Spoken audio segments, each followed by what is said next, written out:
Krishna. It didn't go live. Facebook didn't go live. So we started we're live now. It wasn't No, live. it wasn't. We're live now. Okay. So, when just right now. Yeah, I'll just switch it now. So, devotees, technical problem. Yeah.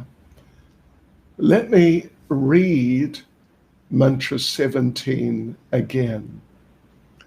Vayora anilam amritam atedam basmantam shariram om kratos smara kritam smara kratos smara kritam smara.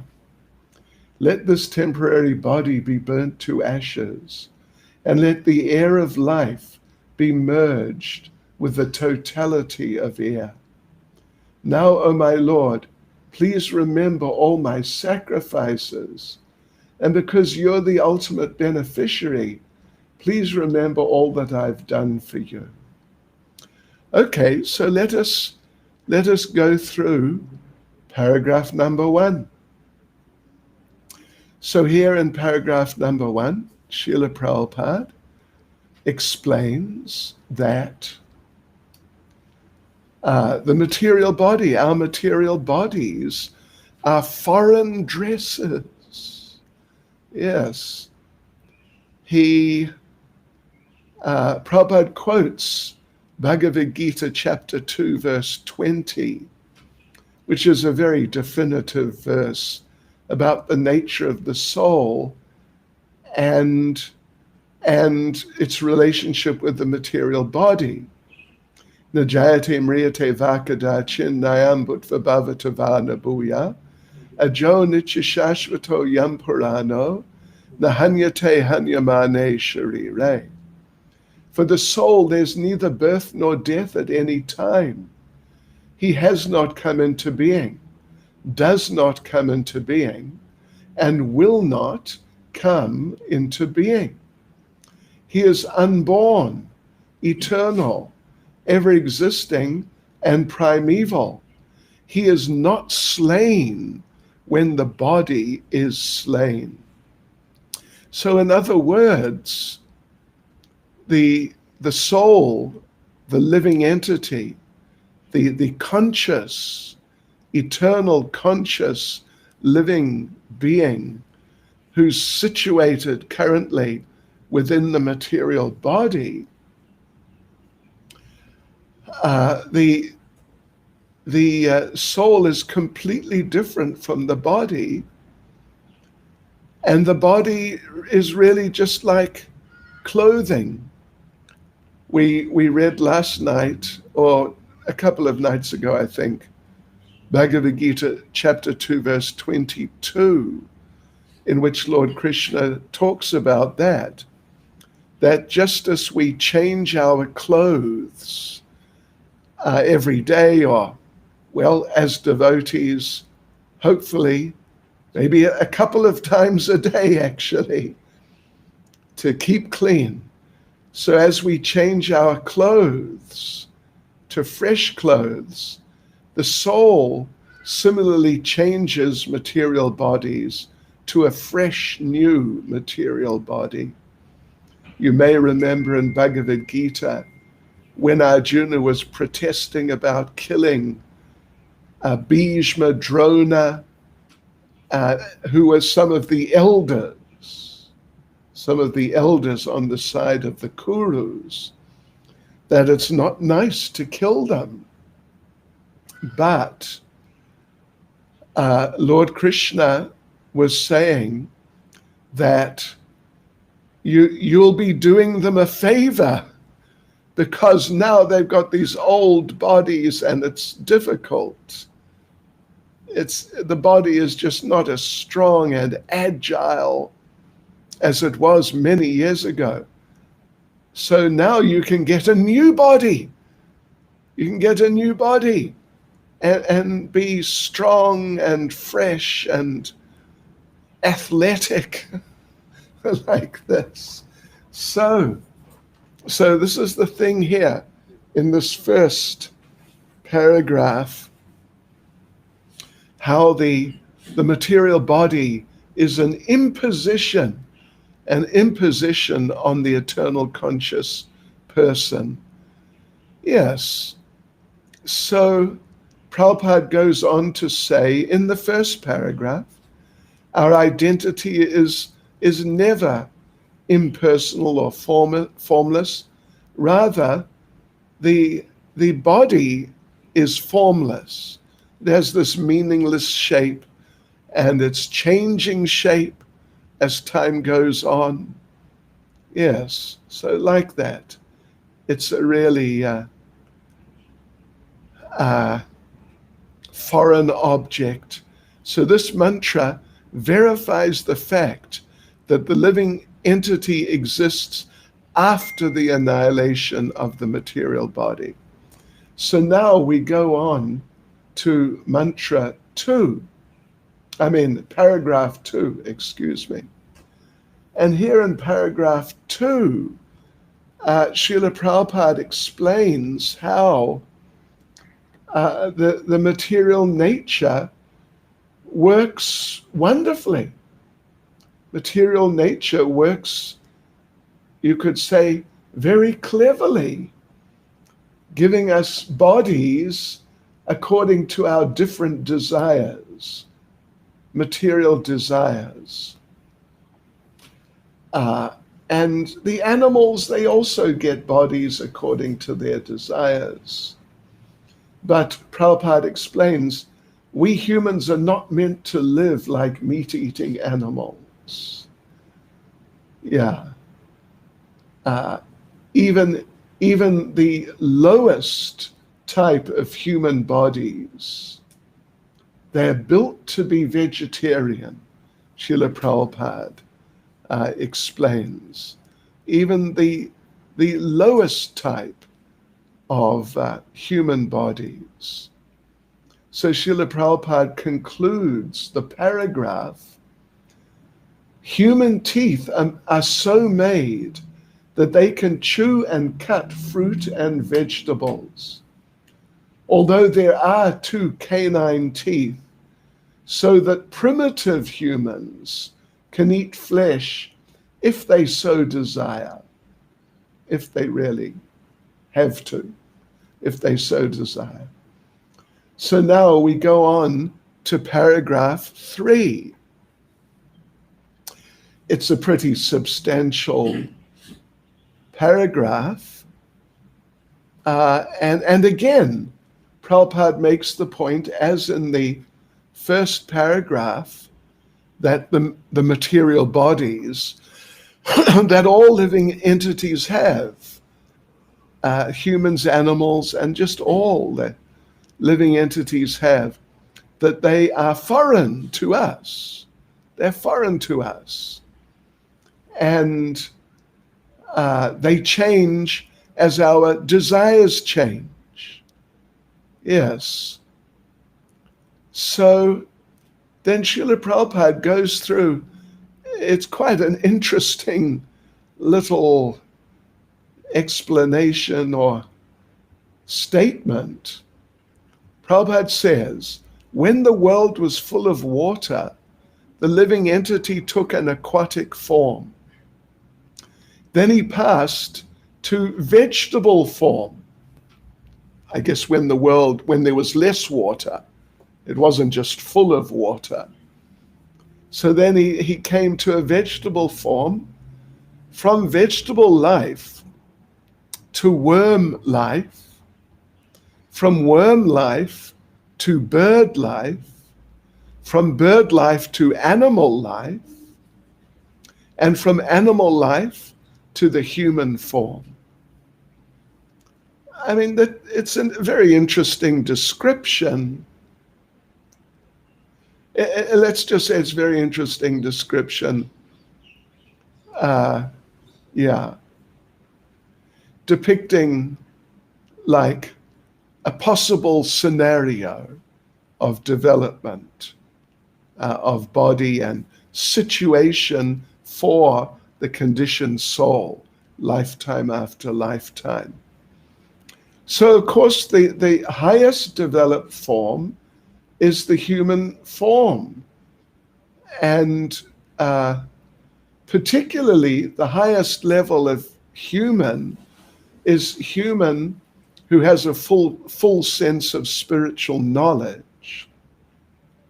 Those who don't have a developed sense of real spirituality, the eternal nature of the soul, how it's different from the body, and then our relationship with the Supreme Lord. So that's not the highest level of human. That's a lower level of human. They're all different levels of human, but the highest level of human is human who's in Krishna consciousness, actually, or at least with a very developed sense of spirituality. And Prabhupada makes the point that the highest development of that spiritual consciousness is described in this mantra. It's described in this mantra.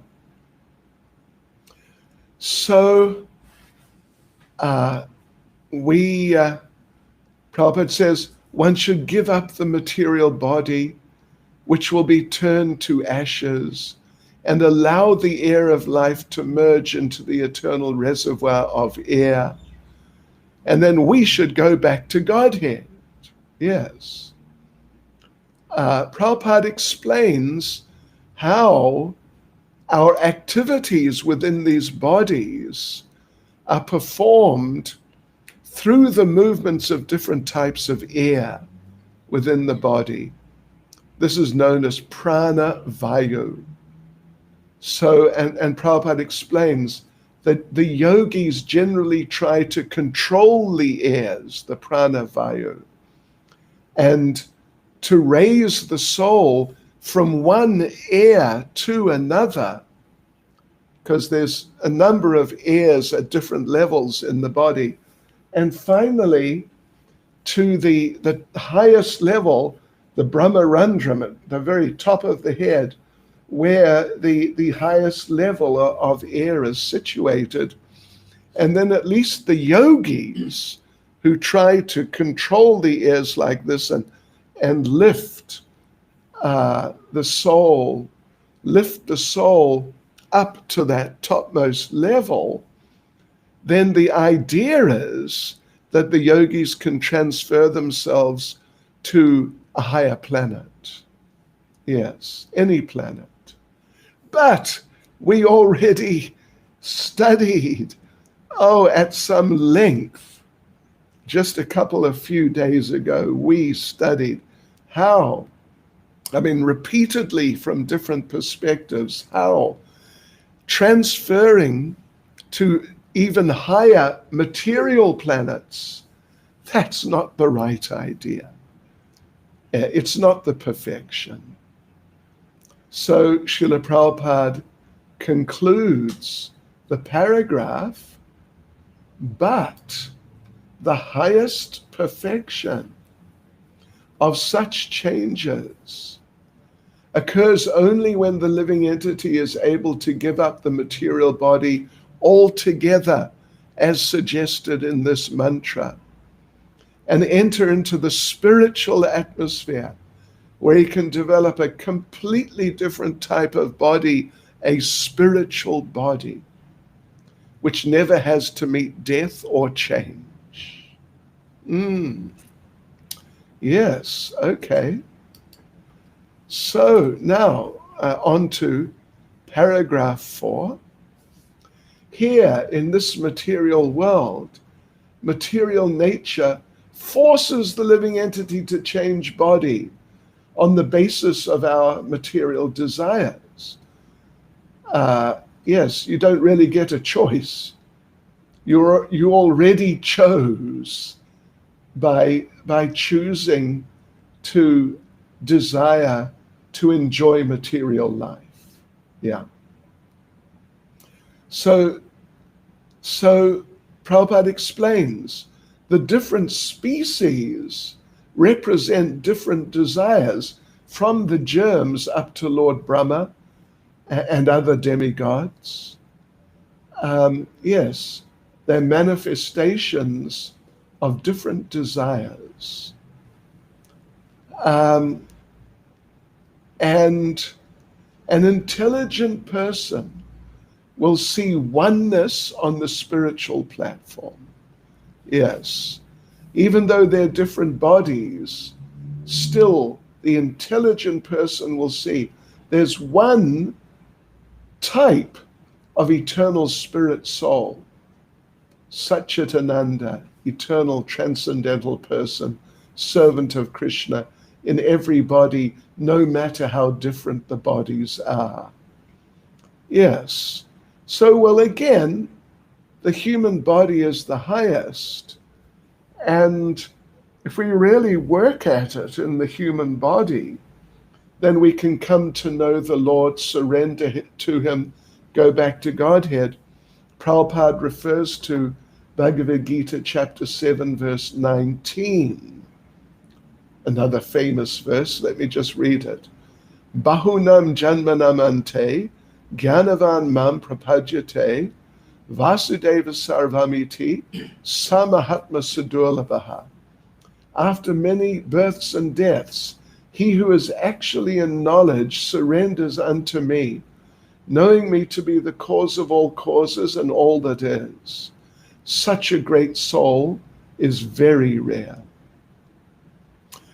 So, but the problem is, and Prabhupada concludes the paragraph basically, if you don't come to this point of understanding that we're eternal parts and parcels of the whole, ultimately of Krishna, then you go back to material life. Prabhupada concludes the paragraph by saying, indeed, one must fall down, even if he has become one with the Brahma Jyoti. Yes. So on we go now to paragraph 5. So, Prabhupada says, as we have learned from previous mantras, the Brahma Jyoti coming from the body of the Lord is full of spirit souls, spiritual sparks, which have the full sense of existence. That's all, the full sense of existence.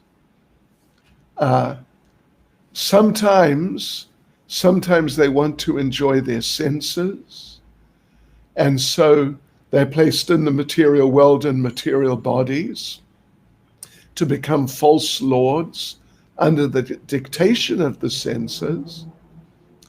That's, Prabhupada explains, that is the disease of the living, the conditioned soul, that we want to lord it over the material energy, and in this way enjoy. But we end up just transmigrating and suffering a lot, really suffering a lot. So becoming one with the Brahma Jyoti, that's not actually the goal. Srila Prabhupada concludes the paragraph. Becoming one with the Brahma Jyoti does not represent mature knowledge. Only by surrendering unto the Lord completely and developing one's sense of spiritual service does one reach the highest perfectional stage. So on now to mantra 6. So what's being described here in mantra 17, this is all happening at the time of death. The person, the speaker, is at that particular point. And, of course, it's a very serious time. One has to be just focused as much as possible. And so the person here, the jiva, is praying to the Lord to enter the kingdom of God. And he's saying he wants the Lord to remember what he's done, like what devotional service he's performed before the body is burnt up. Of course, there's no real need to remind the Lord, my Lord, in case you forgot, can I remind you what I've done? Not really. The Lord remembers our lives better than we remember them. But still, in a sense, there's no harm in appealing to the Lord sincerely from the heart. Please be merciful. We have to really be strongly desirous of getting mercy. It is the main factor in our lives, the mercy of the Lord. It's a more important factor than are we expert or not expert or something like that. The main thing is the mercy, because by the grace of the Lord, a blind man can see stars in the sky. A lame man can climb mountains. By mercy, by expertise, he can't do that. So, yes, he, the person speaking, he's fully conscious of what he's done in the past. And he knows that whatever he remembers at the time of death, as Krishna explains in Bhagavad Gita, chapter 8, verse 6, which is quoted here.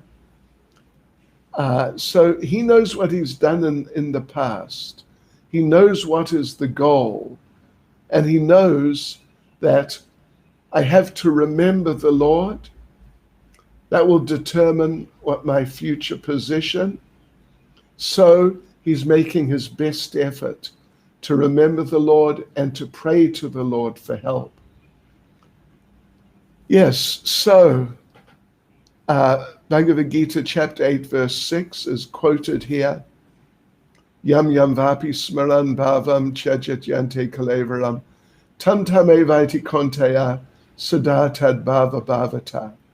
Whatever state of being one remembers when he quits his body, O son of Kunti, that state he will attain without fail.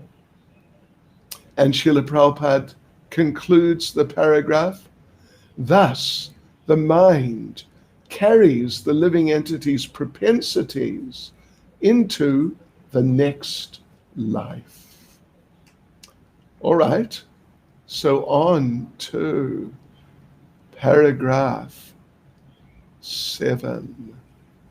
So it's interesting the description Srila Prabhupada gives here in this paragraph number 7, that unlike the animals who don't have developed minds, a human being who's dying can remember the activities of the life that he's just coming out of.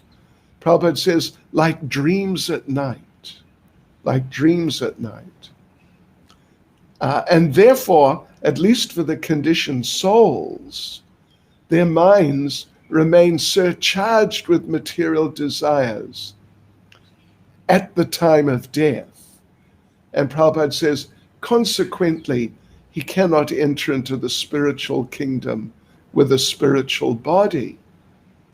So, but for the devotees, the situation is different, because the devotees develop a sense of love for Krishna through devotional service. So even at the time of death, even if a devotee doesn't remember his service to the Lord, Prabhupada says, the Lord does not forget him. That is our hope, or not hope, you could say. Yeah. That Krishna will remember us and that despite the shortcomings, we tried. We tried to do something. So Srila Prabhupada concludes, paragraph number 7. This prayer is given to remind the Lord of the devotees' sacrifices. But even if there is no such reminder, the Lord does not forget the service rendered by his pure devotee. So now, what we'll do now, you know what we'll do now? We have a special question now, based on this mantra 17. Let me just read the translation of mantra 17 again, just to remind us. It's an important mantra. Let this temporary body be burnt to ashes, and let the air of life be merged with the totality of air. Now, O my Lord, please remember all my sacrifices. And because you are the ultimate beneficiary, please remember all that I have done for you. That's the mantra. The question is, well, the statement the question is based on is, it's from a letter written by Srila Prabhupada, January 21st, 1970. Make a note. Letter, January 21st, 1970, from Los Angeles, a letter to Jayapataka, who I guess was not a sannyasi yet. So there Srila Prabhupada said, at that time only, if you can some way or other remember the lotus feet of Govinda, Krishna, that will save you. At that time only means at that time of death. All right, so the question is that what, according to the statement here, what will happen if you remember the lotus feet of Krishna at the time of death? Is it, here's some choices, is it that you'll be saved? Is it that you'll achieve perfection? Is it that you'll be a devotee in your next life? Or is it that you'll not take birth again? Well, according to the letter, Srila Prabhupada says that you will be saved. So now we go on to paragraph number 8. And here, Srila Prabhupada explains that there's an intimate relationship, a very deep relationship between the Lord and the devotee. And this is described in Bhagavad Gita, chapter 30, verse 30 to 34. 30, 31, 32, 33, 34. Yes. So Prabhupada gives a paraphrasing of it. I think I will read the actual verses, just the translations. So verse 30. Even if one commits the most abominable action, if he's engaged in devotional service, he's to be considered saintly because he's properly situated in his determination. 31. He quickly becomes righteous and attains lasting peace. O son of Kunti, declare it boldly that my devotee never perishes. 32. O son of Prita, those who take shelter in me, though they be of lower birth, women, Vaishyas, merchants, and Sudras, workers, can attain the supreme destination. And 33, how much more this is so of the righteous Brahmins, the devotees and the saintly kings. Therefore, having come to this temporary, miserable world, engage in loving service unto me. And 35, engage your mind always, or is it 34? Yeah, 34. Engage your mind always in thinking of me. Become my devotee. Offer obeisances to me and worship me. Being completely absorbed in me, surely you will come to me. Excuse me.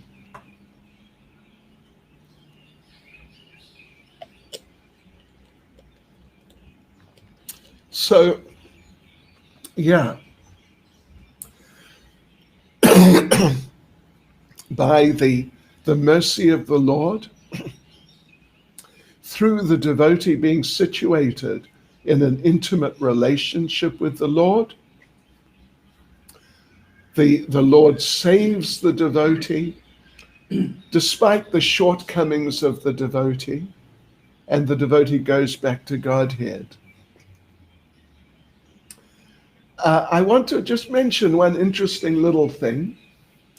That is that in the 18th chapter, Lord Krishna explains the very rigorous, demanding process of the jnanis.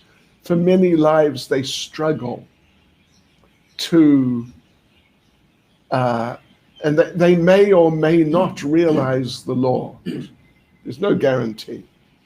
But for the devotee, in chapter 18, verse 56, Krishna says that although engaged in all kinds of activities, my pure devotee, under my protection, reaches the eternal and imperishable abode by my grace. So Srila Vishwanath Chakravarti Thakur comments,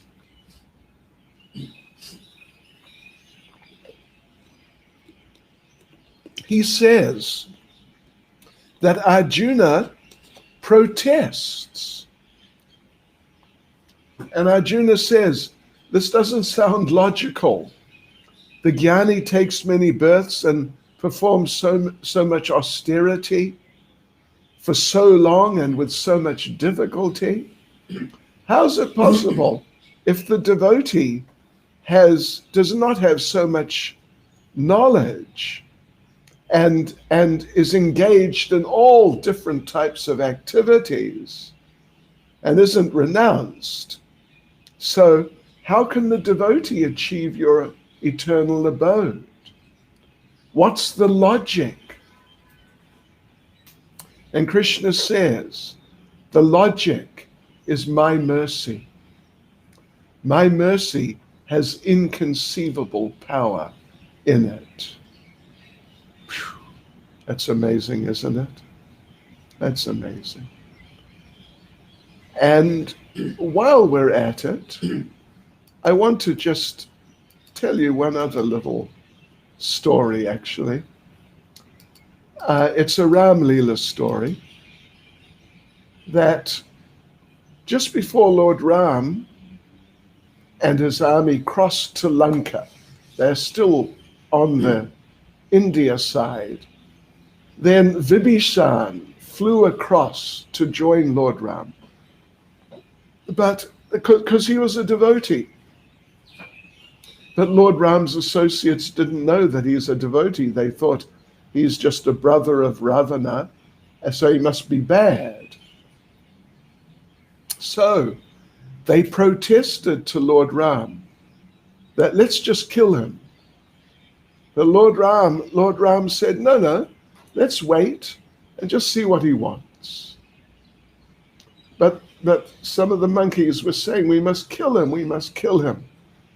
And eventually Vibhishan landed, and he came to Lord Ram, threw himself at the feet of Lord Ram and said, my Lord, from this day on, I am yours. And some monkeys, I believe Angada was one, but anyway, some monkeys were saying, don't listen to him. He's a demon. Let us kill him. And then Lord Ram became angry and he turned to them and said, even if Ravana himself came to me and surrendered to me like this, I would immediately accept him. Immediately accept him. This is the mercy of the Lord to someone, even someone who's got many faults, but has at heart some sincerity. So we move on to paragraph 9. And here Srila Prabhupada refers to or quotes Bhaktivinoda Thakur, his explanation of these verses from Bhagavad Gita.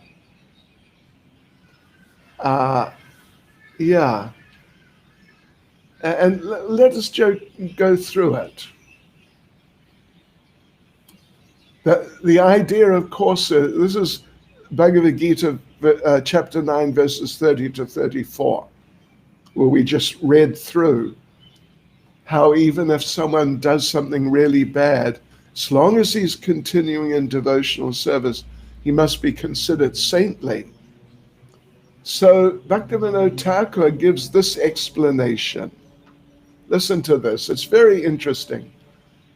He says there in the purport that even though such a devotee may seem to be sudur acha, means very bad, a person of loose character, he says, one should try to understand the real purport of the word sudur acha.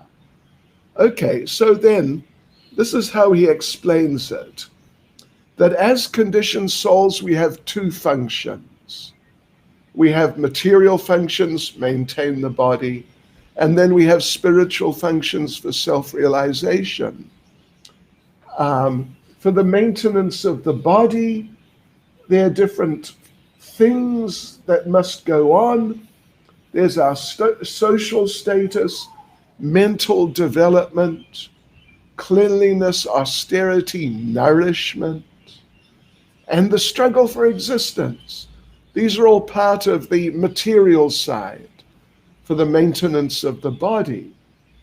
For the self-realization part, we must perform our duties as devotees.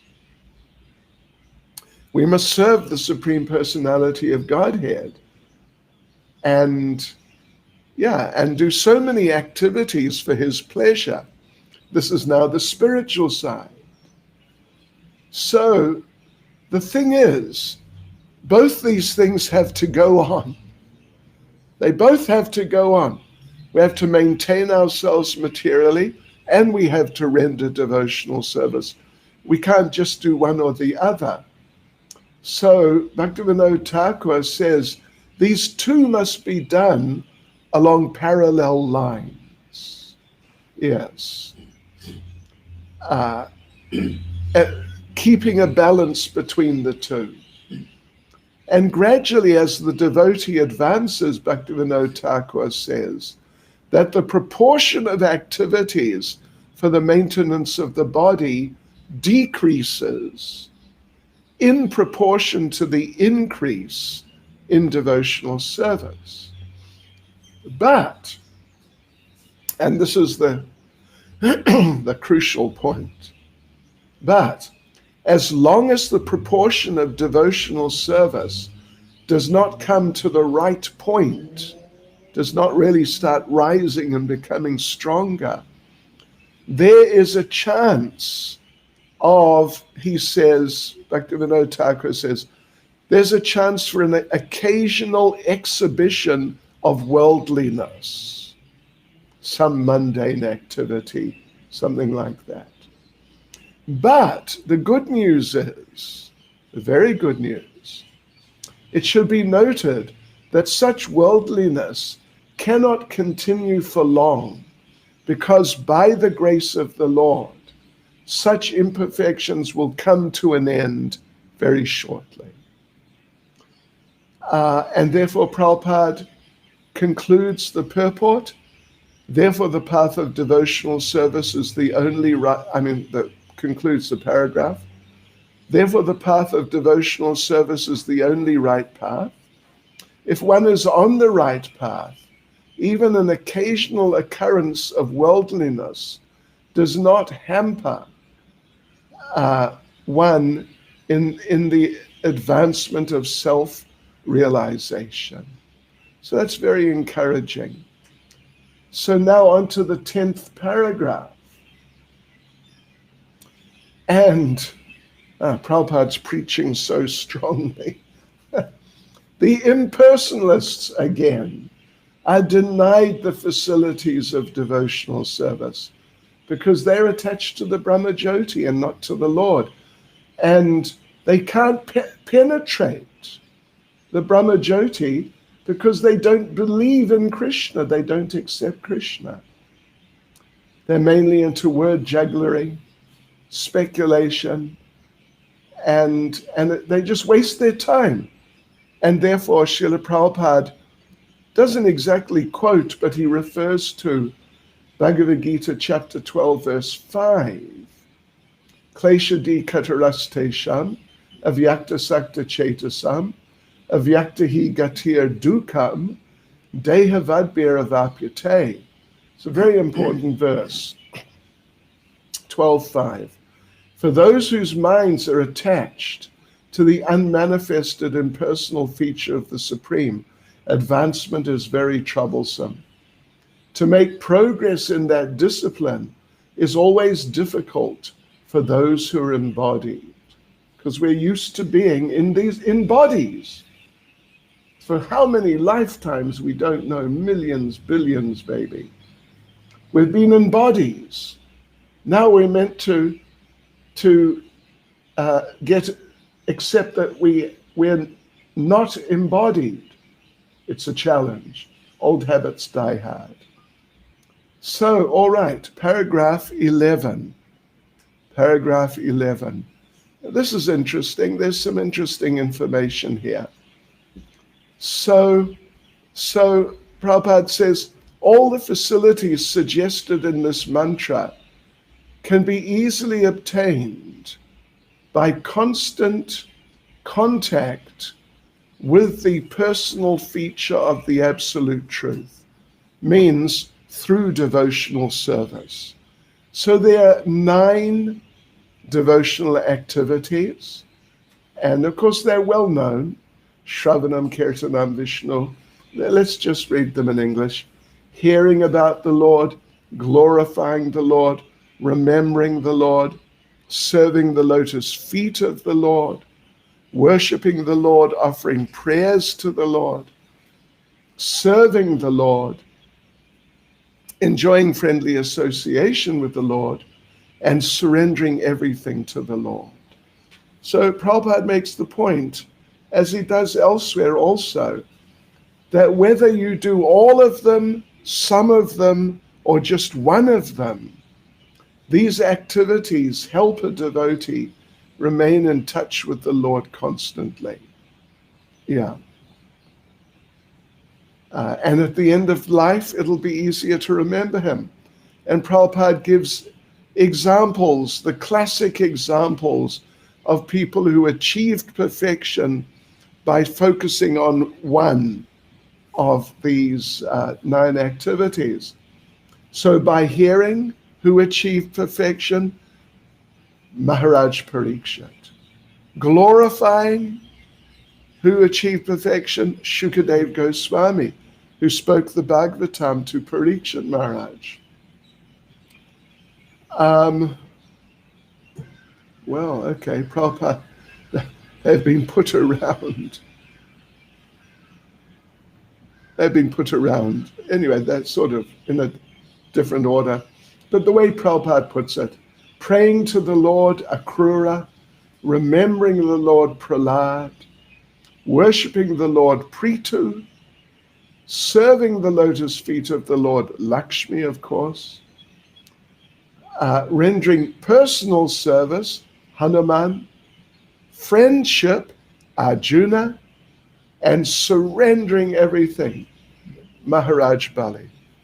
Maharaj Bali. All right, so on we go to paragraph 12. And, well, Prabhupada makes the point that Vedanta Sutra gives a summarized explanation of this mantra and so many mantras.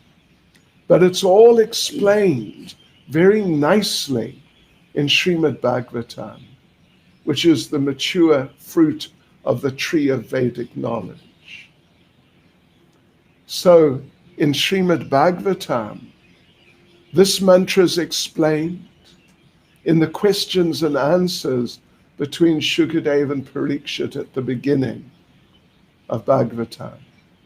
So hearing and chanting of the science of God is the basic principle of devotional life. Then paragraph 13,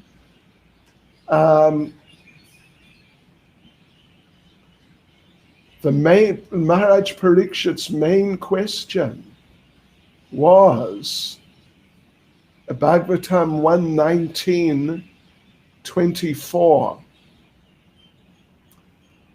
Here, Prabhupada, we get the verse with the answer, but here's the verse with the question, 119:24. O trustworthy Brahmins, I now ask you about my immediate duty. Please, after proper deliberation, tell me of the unalloyed duty of everyone in all circumstances, and specifically of those who are just about to die. And the translation of the verse in which Shukadeva answers, the question is, what's my duty? Now I'm going to die. What's everybody's duty, but particularly those who are just about to die? So Prabhupada quotes Bhagavatam 2:15. Everyone who desires to be free from all anxieties should always hear about, glorify, and remember the personality of Godhead, who's the supreme director of everything, the extinguisher of all difficulties, and the super soul of all living entities. Amazing. Okay, on to paragraph 14, second to last. So, yes, in this immediate previous paragraph we just read with these two verses, this is what everyone should do. But Prabhupada points out again that unfortunately so-called human society is engaged at night in sleeping and having sex, and during the daytime in earning as much money as possible, or shopping for family maintenance and forgetting enjoyable things. This is going on. And therefore people don't have time. They think they don't have time for discussing about the Lord, inquiring about the Lord. And Prabhupada says they've dismissed him like he's insignificant, no importance, forget about him. They've dismissed his existence in many ways. And Prabhupada says, primarily by declaring him to be impersonal. If he's not a person, why worry about him? Yes. So he's impersonal. He's got no sense perception, no emotions, no feelings, no thoughts, no desires. That's what they say.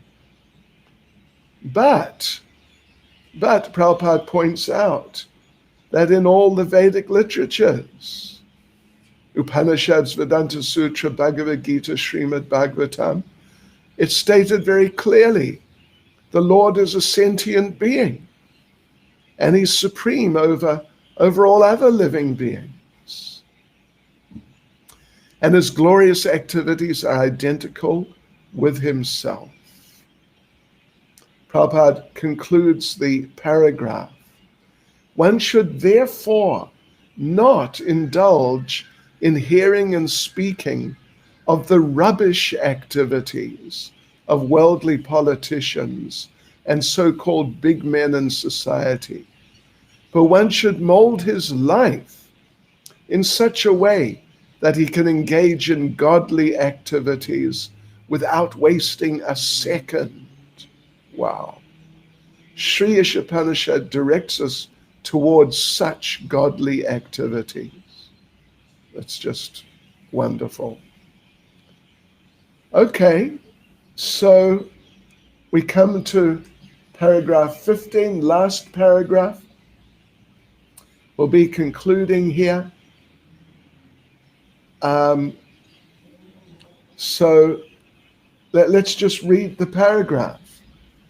Unless one is accustomed to devotional practice, what will he remember at the time of death when the body is dislocated? And how can he pray to the Almighty Lord to remember his sacrifices if one hasn't made any sacrifices? Sacrifice means denying the interest of the senses. One has to learn this art by employing the senses in the service of the Lord during one's lifetime. One can utilize the results of such practice at the time of death. But if you don't do it, how are you going to remember the Lord? How are you going to be focused on the Lord? It's out of the question. So, there you go, devotees. That brings us to the end of mantra 17. Tomorrow we'll do mantra 18, the last mantra of Sri Isopanisad. Hare Krishna. Srila Prabhupada Ki Jai.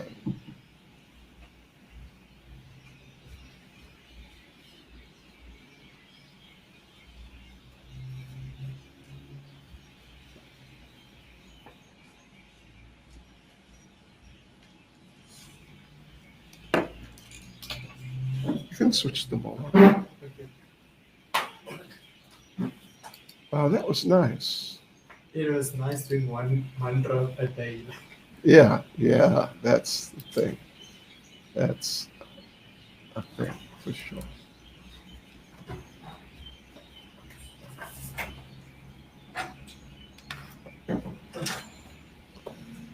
Hare Krishna. What's the snack?